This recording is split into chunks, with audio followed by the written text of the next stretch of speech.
নোয়াখালীর সেনবাগ উপজেলায় বাড়ছে কিশোর গ্যাংয়ের দৌরাত্ম্য। বিভিন্ন এলাকা ও শিক্ষা প্রতিষ্ঠানে ছোট ছোট দলগুলো করছে প্রভাব বিস্তার। সামাজিক যোগাযোগ মাধ্যমে শক্তি প্রদর্শন, আধিপত্য বিস্তার, তুচ্ছ ঘটনায় সংঘর্ষ, সব মিলিয়ে উদ্বিগ্ন অভিভাবক এবং স্থানীয়রা।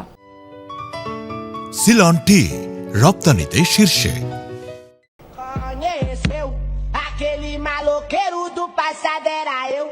সম্প্রতি নোয়াখালীর একটি ভিডিও রীতিমতো ভাইরাল সোশ্যাল সাইটে।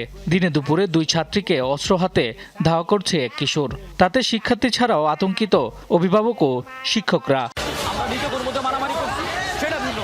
স্থানীয়দের অভিযোগ, জেলার সেনবাগ এলাকার বিভিন্ন শিক্ষা প্রতিষ্ঠানে ছড়িয়ে পড়েছে কিশোর গ্যাংয়ের দৌরাত্ম্য। পৃথক পরিচয় লেবাসে গড়ে উঠেছে দলগুলো। নাম প্রকাশে অনিচ্ছুক এক শিক্ষার্থী জানায়, একই বিদ্যালয়ে সক্রিয় ৬ষ্ঠ থেকে ১০ম শ্রেণীর কমপক্ষে ১০টি গ্যাং।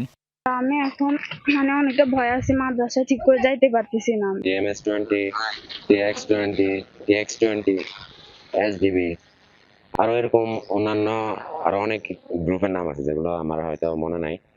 কিছু গ্রুপে অনেক খারাপ খারাপ কার্যকলাপের সাথে জড়িত আছে, কিন্তু সব গ্রুপ আবার জড়িত নাই। দেখা গেছে 8-9 পর্যন্ত পড়ে তারপর আমরা বিয়ে দিতে বাধ্য হচ্ছে, কারণ আমরা এটা আমাদের সমাজ ব্যবস্থা ভালো না। প্রশাসন যদি এদের ভালো উদ্যোগ নেই তো বাচ্চাদেরকে আমরা মাদ্রাসা পড়াইতে পারবো, না হলে বাচ্চাদের লেখাপড়া সব বন্ধ হয়ে যাবে। অভিযোগ, স্থানীয় প্রভাবশালীদের ছত্রছায়ায় অপরাধে জড়াচ্ছেন কিশোর গ্যাংয়ের কিশোররা।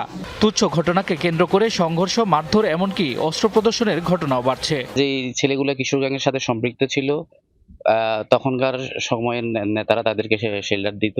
বর্তমানে সেই ছেলেগুলোই আছে, আবার এখন নেতা চেঞ্জ হয়েছে। তাদের অনেক বড় ভাই আছে, তাদেরকে গোপনে শেল্টার দেয়, পুলিশও তাদেরকে অ্যারেস্ট করে না।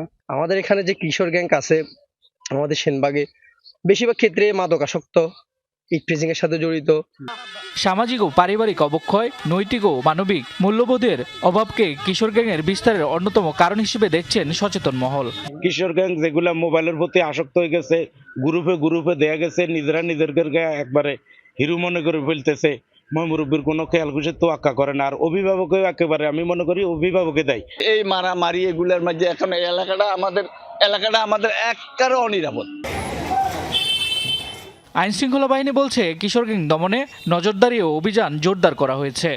সামাজিক অপরাধ হিসেবে আমরা যদি কেউ কোনো অপরাধ করে, বয়সী কিশোর হলেও তাকে আইনের আওতায় আনার সুযোগ আছে। আমরা এই ধরনের অভিযোগ করলে বরাবরই ব্যবস্থা নিয়ে থাকি।